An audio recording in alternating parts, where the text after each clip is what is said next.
everybody, and welcome to the Creative Space Masterclass Cinematography Formats. This is our final week 4 of 4, or part 4 of 4, if you will. And I'm really glad you guys can join us. So my name is Tom Sternad. I'm the lead digital artist of the Creator Space. And again, this is a series that we're focused on in terms of looking at digital cinema, digital cinematography, but also we're really trying to highlight the existing camera, the Blackmagic Pocket Cinema Camera 4K. So today is going to be a little bit more about the camera, but we're going to look at what formats, what does that mean? And that's, a question we've had is always, what format should I shoot in?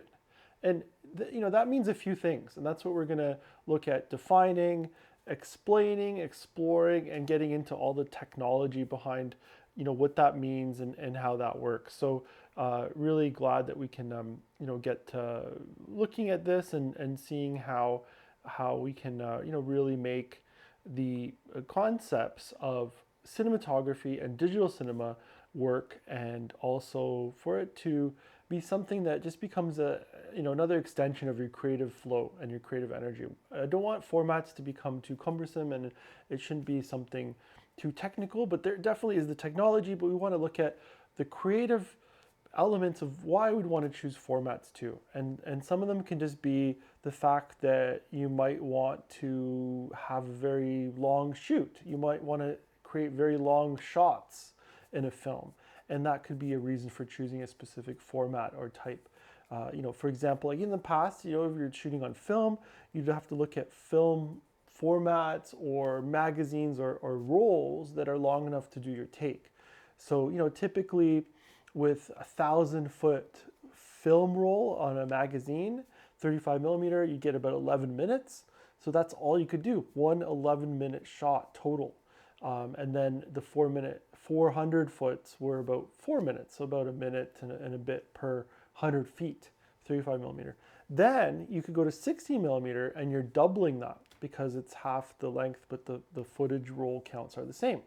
So and then 60 millimeter, you can go to even down to 100 foot, which gives you a pretty good amount of time. So it's about 25 minutes or so would be on a 1,000 foot of 16 400-foot ones. You're getting about 10 minutes. So about 400 feet of 60 millimeter could be about the same as the 35 millimeter.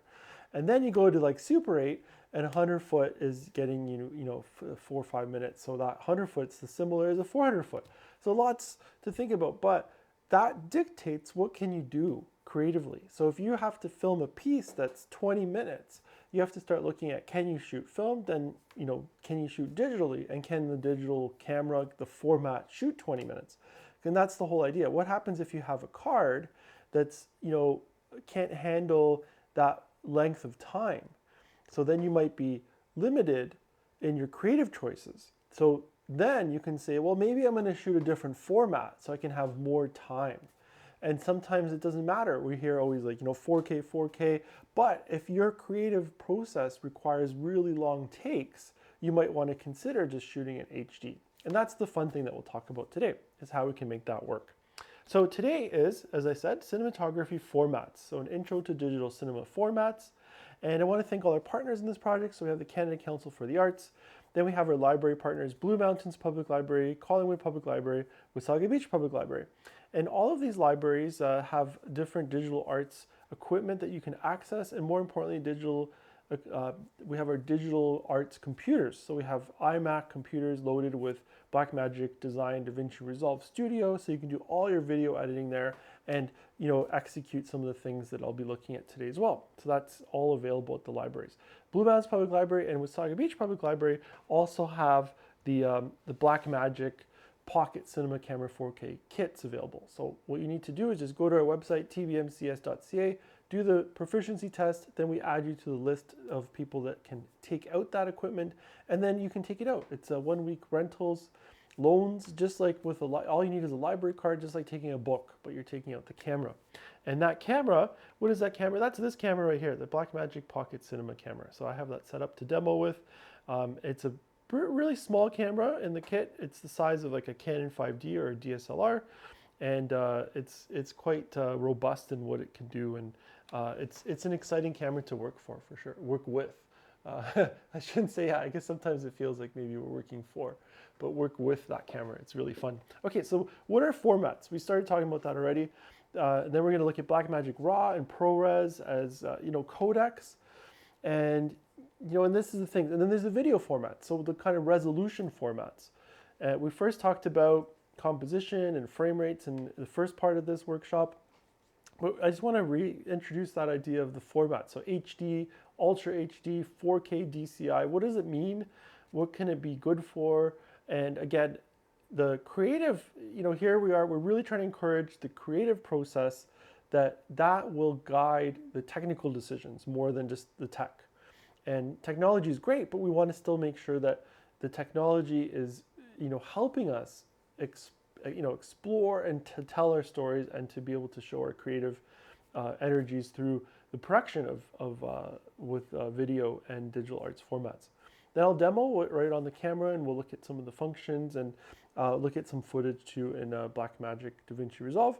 And that will be it for our session. So that's what we'll look at. So what are formats? So again, that's the idea. So formats can mean a couple things, but generally we're talking about different elements. But sometimes people say, what format should I shoot in? So there's one element which is called the codec. And the codec is what the camera is shooting in, like the type of format, but it's also a codec. So it's the type of video file that the computer within the camera writes. So for example, with the Blackmagic Pocket Cinema camera, 4K, this model, you can shoot in two different codecs. So you can use Blackmagic RAW, which is a .braw or .braw, Blackmagic RAW, and that's the extension. So that's the computer file name of video format. Or you can shoot in ProRes, which is a QuickTime .mov file. And we should be, hopefully everyone's familiar with the QuickTime .mov, but ProRes is a professional quality, a film and television standard that has been around for quite some time. And it's commonly used, and it's a common delivery item. So if you're delivering to broadcast television or distributors, oftentimes they'll ask for a ProRes master. Blackmagic RAW is a special, unique format that Blackmagic Design created that's for use with the Blackmagic Cinema cameras, and then you can edit with that. And it's like kind of a super film negative, if you will. And it's a really cool format. And we looked at that in some of our other cinematography classes. And if you want to get into some more details, we've done some advanced workshops multi-week that you can access through our YouTube channel. So just go to our website, tbmcs.ca, and check out that YouTube channel, because then you can see what some of the things I'm talking about. So we've done some advanced cinematography workshops that deal with that as well. So Blackmagic RAW, BRAW, and ProRes.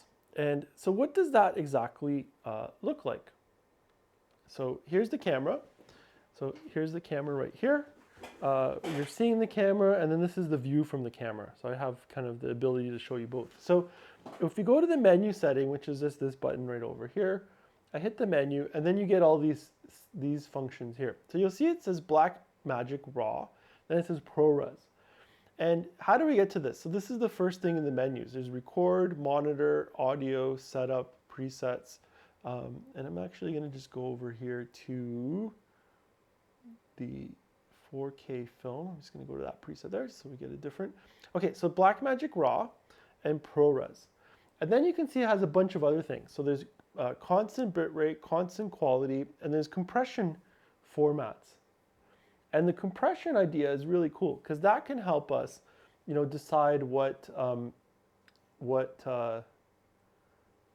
much space we can have on the cards, on the media cards. So we have the media cards on the side here, and then when I exit through this, so right now Blackmagic RAW, I'm shooting what's called 4K DCI, and we're going to look at that formatting shortly as well. 4K DCI, constant bitrate, 12:1. So that's basically the most compressed. So it's compressing what should be 1:1, which would be like the full uncompressed format. It's compressing it 12 times to make it 12 times smaller than its original size would be. So let me exit. So on this card, it's a 128 gig card, like what you'd have if you take it out with our library partners. We get 77 minutes. And now if I hit the menu, let's go to 8:1. So it's slightly less compressed. Now I'm only getting 51 minutes. So you can see how we start to lose the available recording time. And again, that could be a reason why we choose these compression formats too. 5:1 is a really nice compression rate, 32 minutes. So you can see now there's less than half than when we were at the 5:1, the 12:1, which makes sense because 5:1 is more than half of 12:1. It's almost a third. 3:1, which is the highest available, you can shoot, it gives you just 20 minutes. So we've gone from 77 minutes to 20 minutes. So what does that mean? So essentially you're getting different, the compression ratios give you different quality. So for example, if you know that you might need to zoom in later in post-production, you want to have a lower compression ratio. If you have a higher compression ratio, you might start to see some digital artifacts or pixelation. And it's a pretty good format. I sometimes, I use the 12:1 a lot, even just for general, documentary shooting. For narrative features, I usually use 3:1 or 5:1, just to have that little bit more quality in the, the production and being able to like reposition, zoom in a bit if I need to, things like that. So it gives me a little bit more quality. So I recommend those two if you have the ability to store, because you can see right there, so even 5:1, each 128 gigs is 32 minutes, right? So 10 of those cards is, basically already becomes 1,000 gigs. So you're getting into, 1 terabyte right there. If you shoot 10 of those cards, so 300 minutes, 1 terabyte. So it gets really, it takes up a lot of space. Versus 77 minutes and 10 cards worth, I'm shooting 770 minutes worth of footage in 1 terabyte. So it's quite nice to have that understanding of kind of where you need to go. And that could also affect, maybe you don't have that much hard drive space. So work within what you have available. Don't outstretch what you have.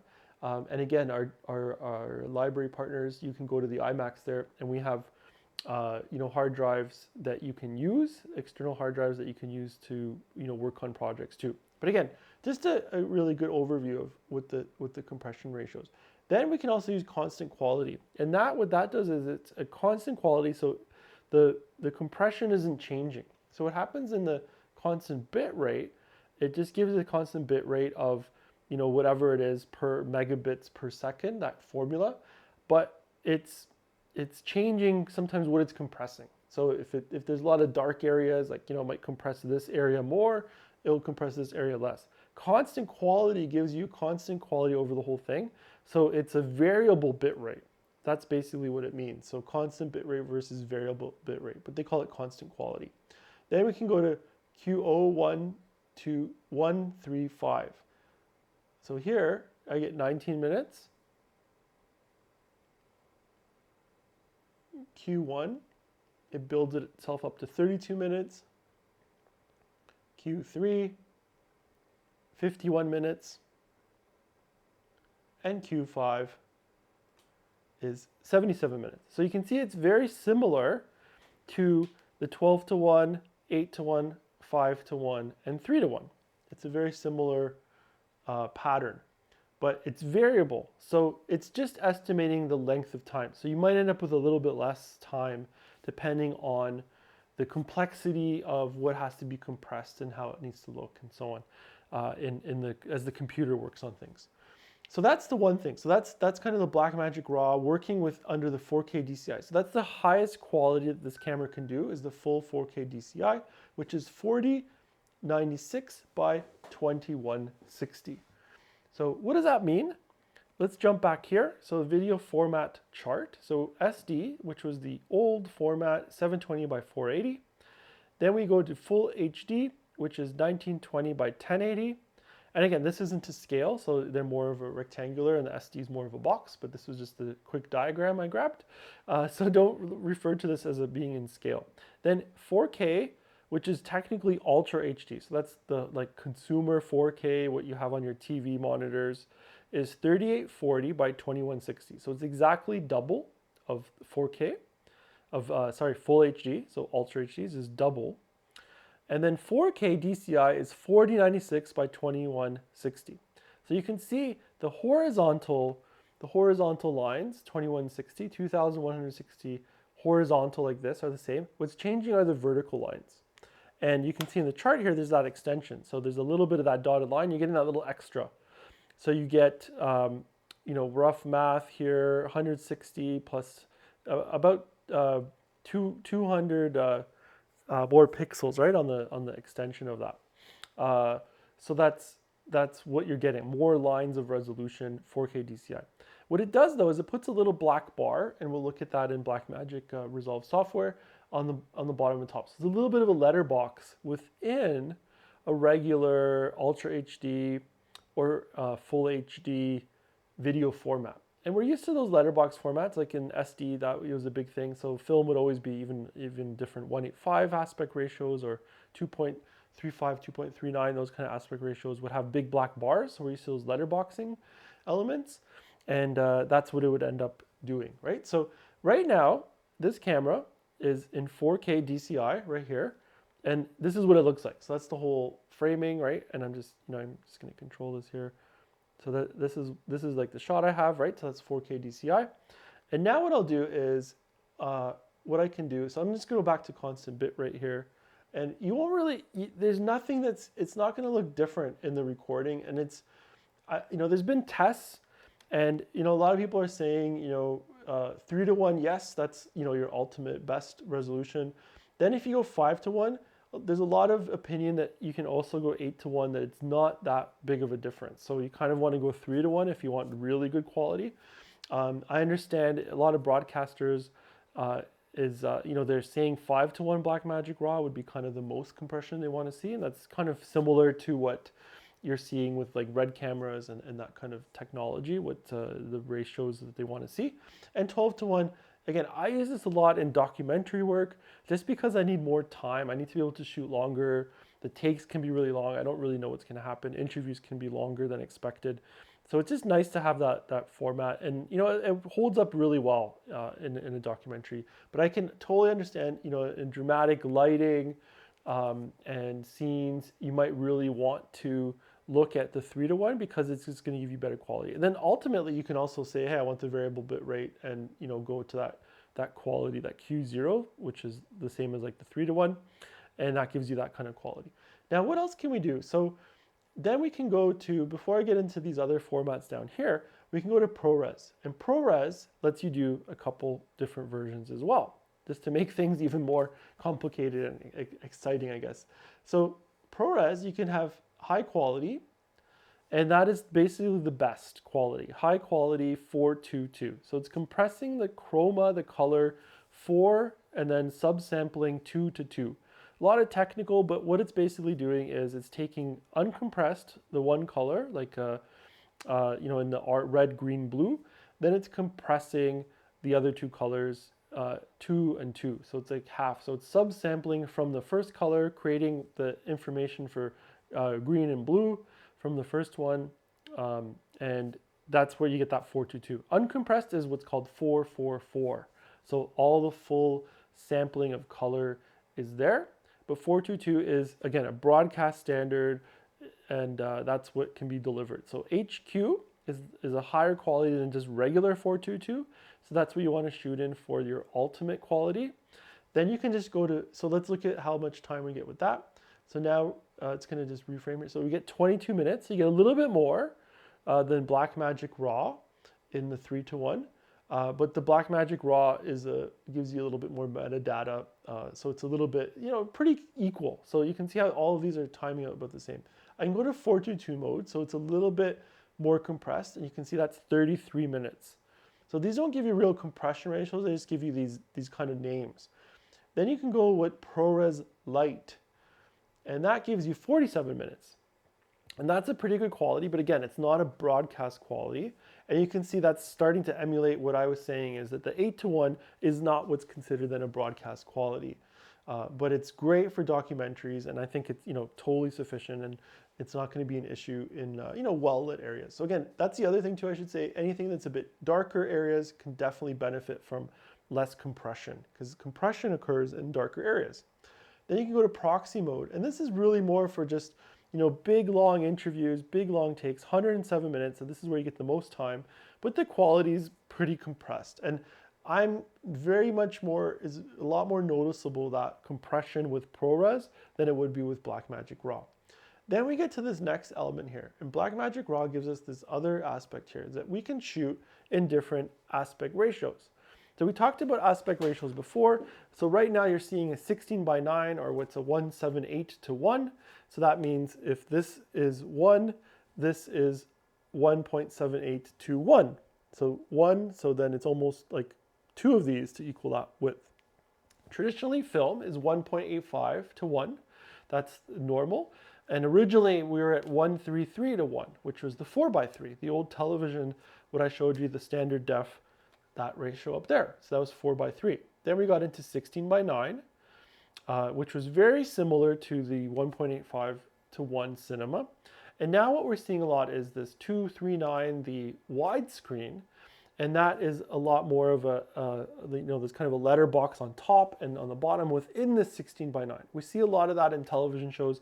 There's also a growing trend to use 2:1, an exact 2:1, and that comes from a lot of cameras have that as kind of a native resolution. So 2:1 is kind of that in between where it's a little light letterbox, but it's not as wide. So watch now, I can go to this camera here, and I'm going to change it to 4K 2.4:1. And now you can see there's a letterbox on the top and bottom. So I'm going to go back to the original. That's the original. And then I can go to this, and that does the black bars on the top and bottom. A very nice cinematic look. And watch this as I come back out here. So we were at 17 minutes. Now I'm at 24 minutes. Why is that? Because those black bars, it's basically putting a mask in the sensor. So it's only recording what's in between there. So there's no information being recorded where the black is. So the actual video file is within that line. So you don't have, this is really important to remember, you don't have anything recording in that black area. So there's no safety. Sometimes people like to have that safety to know that, okay, there's the ability to reposition or move the shots up or down a little bit. That kind of safety is available. But in this case, you're saving data by, this is your ratio that you want to shoot in, this camera lets you go right into that, and you can just shoot like that. I use that a lot to, if I'm, know that's going to be my aspect ratio. So this is kind of, again, we talked about codec, we talked about video resolution, and then aspect ratio. And all of these come into that format question. So what we should be shooting in. So it kind of comes down to what kind of codec do you want to use? What kind of resolution are you going to use? And then what kind of aspect ratio are you going to use? And that kind of becomes what we perceive as the format. When I go to answer that, what the format will be for the specific film or show that I'm working on. And that comes up that way. So that's a really cool way to do it. Now, I can go straight to Ultra HD, right? And we'll go back to here. And now let me just go back to this. So this is Ultra HD, right? And instead of the 4K DCI, and you're not going to really notice a difference, except there should be a slight black bar. Let's go back to this. See that little black bar on the top and bottom? Very, very subtle, but that's what the 4K DCI does. It has to resample itself when it projects out to a 16:9. So that's the slight letterbox you can get with 4K DCI, but it translates really well to, it's a cinema standard. So that 185 translates perfectly to if you're playing it in a theater. That's what their screens will look like. They will look like that versus the 16:9. Okay, so then Ultra HD, you can see then the bar goes away. Okay, and then I can also go to, there's like an anamorphic. Let's just see what that looks like, what that's doing. That's the anamorphic, right? So what that's doing is it's using less data, and it's squeezing it's, you know, this is now where we need to use anamorphic lenses, so it's making it kind of like a wide thing. So this is, you know, more of an anamorphic technology. We'd be using that. You can also go to 2.6K, so we can go to a lower resolution, and you can see now it's cropped in, but we have a lower resolution. And again, this is now giving us 41 minutes. So look how much we've doubled from, like, you know, about 20 minutes all the way up to, we're doubling it by using less resolution in the sensor. So that's another way we can shoot, you know, better than HD, 2.6K. So that's kind of nice. And then we can go straight to HD. And now you can see HD is going to give me 80 minutes, but look how much more cropped in we are because we're just using a cropped part of the sensor. So it's it ends up zooming in, which is, you know, it just treats everything differently. So these are designed to be 4K cameras, but then you just, the lenses act a bit differently. So I have a 50 millimeter, now it's acting almost like, you know, 100 millimeter in its size, but we get 80 minutes. So once you compensate for, you know, having wider lenses, changing everything up, you know, so you'd want to be using, you know, 35 millimeter to get the same shot as that last shot. And it makes for a really good use of your data. And HD is still the minimum standard for delivery to, you know, film festivals, to broadcasters. That's the minimum, 1920 by 1080. So you definitely don't want to go under that. And this camera doesn't let you do anything less than that. But, you know, that comes down to, again, if you're using like smartphones or tablets, you could do the kind of light HD. Now we call everything full HD, 1920 by 1080, but they started with, there's a 1280 by 720 that came out, and that's not full HD. So that's something to avoid in shooting. I would definitely not recommend that if you're looking to, you know, creating the film. But again, in terms of a creative process, you might say, hey, I want extra time and I'm going to shoot 1280 by 720, and that's fine. You can shoot SD, standard definition, 720 by 480, if that is something you want to do for the creative process. So that's the other thing too. If we're not worried about kind of the commercial aspect, you know, does it need to go to broadcasters? If it's going to festivals, you can shoot really low resolutions and say, that is my artistic choice because you want a degraded quality, for example. So let's also be aware of that discussion, that we can shoot in a degraded quality. Okay, so ProRes, I can go to straight to Ultra HD. You know, what does that look like? So here was the 4K DCI ProRes. You can see that it does that black bars on top of the letterboxing. Go to Ultra HD, and then I can go to HD. Now, you'll notice in ProRes, it's not doing that sensor recropping because ProRes treats itself a bit differently, and the Blackmagic RAW needs to do that cropped thing. So if you don't want to have that issue, this is kind of, it does a resampling in ProRes, which is kind of convenient. So that, I wanted to just demo that through, that with this camera, you can use the other aspect of it, which is that doing the ratio change that way, which can be really convenient. So again, that's Blackmagic RAW and ProRes, and that's what you can do there. Now, if I move along here on this here, we can, I'll just go back to Blackmagic RAW. Let's say, you know, 4K DCI. And I'll just go here. Now let's see. Here we can, you know, change our frame rates. I think we talked about this before. The sensor area, it tells me, and then I can go to monitoring, and I can go over here. Here I can show my frame guides. So I actually have a frame guide on. So watch when I exit out here. I have the frame guide on for 239, but as you can see, you're seeing the whole image.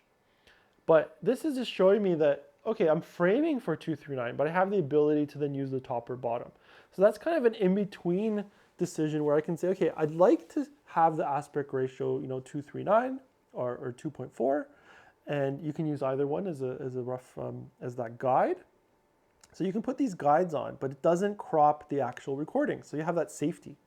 And that way you can still create, technically you can create this full 16:9 version or 4K DCI version, and you can then do the 239 version in your framing. So then you can edit with that 239 framing, which is really a convenient thing. Now that's, again, something that still takes up the data, right? So if you know for sure you're gonna frame in a 239 or you wanna go 2.4, just go right into that, because then you're gonna totally save that time by just going straight into here and then you go right into that format. So instead of this, you're just shooting this, and then your framing is your framing. So you can see like that poster, for example, there's the eye getting cut off, but if I framed it properly up a little bit more, we don't have to cut anything off. So that it just makes you frame, and then you can execute to that, and that's okay. But again, you're stuck with that. You can't go back and say, oh shoot, I wanted to have all of this information. So just consider that in your creative aspect. What does it mean? And I think that's always a fun conversation is, what are you trying to do with the film, and what's required for an aspect ratio? So you hear a lot. I encourage people, if you're, there's the Canadian Cinematographers Society, there's the American Cinematography Society. They have a lot of great podcasts and a lot of great videos, conversations with directors of photography. They'll often talk about why these decisions are made. Why are they shooting these widescreen? Why are they shooting 4:3? Wes Anderson, French Dispatch, his latest film right now, multiple aspect ratios, just kind of like with Grand Budapest Hotel, different aspect ratios. He's playing with aspect ratios, helping the story and be in different moments, different times, and try to create elements of where we are at different times throughout the story. So you can use multiple aspect ratios too. That can be a creative thing. But then think about if you're using the wide aspect ratio versus just the 16:9 aspect ratio like this. This is one thing. It's a lot vertically taller, and then versus when you go to this one where it's vertically smaller. So for example, if your film had a lot of tall buildings, you might want to consider, what does that do? The vertical frame, extra vertical height might be of interest in your film if that's what you're talking about. Or you can also technically put a guide on that is, that lets you shoot in 4:3. So you can be 4:3 safe if that's something that's important as well. And then in terms of, I'm just going to open up the Blackmagic DaVinci Resolve software. So in terms of once you have software going, then you import the footage, and then you can work with it in different ways in terms of how Blackmagic DaVinci Resolve Studio will work. And you can then decide how you want it to be presented as well. So it will kind of format itself, but everything's natively in 16:9. That's going to be kind of your workflow. And then it puts black bars on it, because essentially all our monitors, like what you're watching on right now, me, is 16:9, and I can put a black bars on to change the ratio, but it's not like there's a 239 monitor that you'd be watching on. It's always just masked, and that's what happens in theaters too. You're basically projecting, and it's just the mask, the projector is not projecting the vertical, and just gives you that skinnier, the wider screen aspect ratio.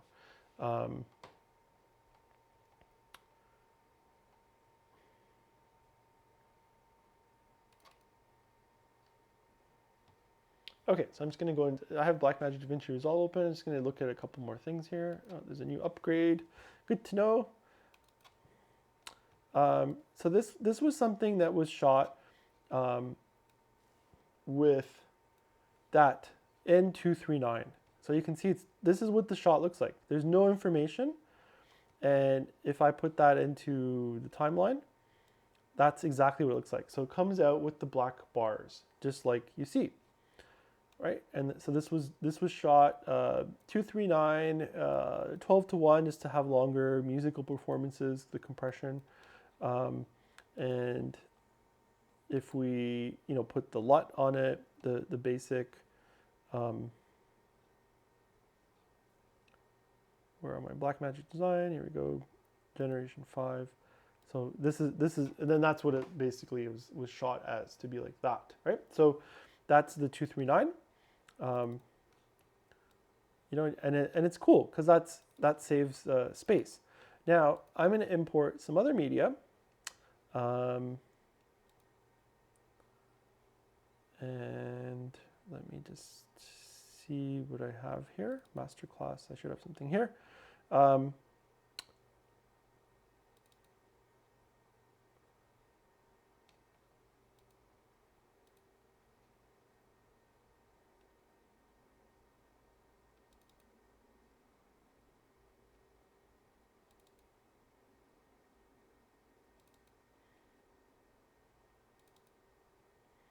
Right, so here's another one that's just shot in a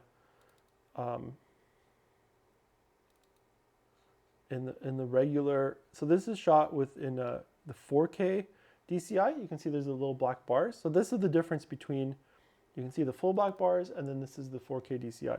So when this shot goes into the timeline, it changes from there, and you'll have these little black bars here.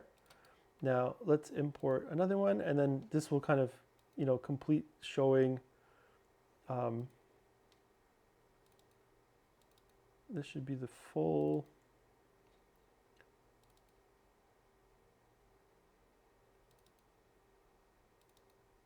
There we go. Okay, so this has 16:9. This has the 4K DCI. You can see there's little black bars on top. 16:9, and this is the 239. So you can see all of those, you know, can be shot, and it works really well, and it brings it in. But you're always working in a 16:9 timeline. But what I can do too is, let's say, you know, watch this. I'll put this in here, and let's say we decide that we want everything to be masked the same way. I can go to where is it here? Timeline, and we go down to output blanking, and I can choose a specific ratio. So let's go 2.4, and now it's going to actually put a mask on all the footage, right? But you can see that I need to do some reframing. So if I didn't do that in camera, but if I, you know, shot to protect for those frame aspect ratios, I can reframe that and make it work that way. So it's a really great way to bring in the formats. So again, so this is, you know, 4K DCI can work in the regular Ultra HD project. But if you did shoot 4K DCI, I recommend going right into the project. And let's just see what this setting is here. Project settings, this is where you're going to find what it is. So Ultra HD. You can also make the timeline resolution go down, and you can go to 4K DCI. Right? Then it goes 4096. And then video monitoring could be just regular Ultra HD. I can save like that, right? And now my timeline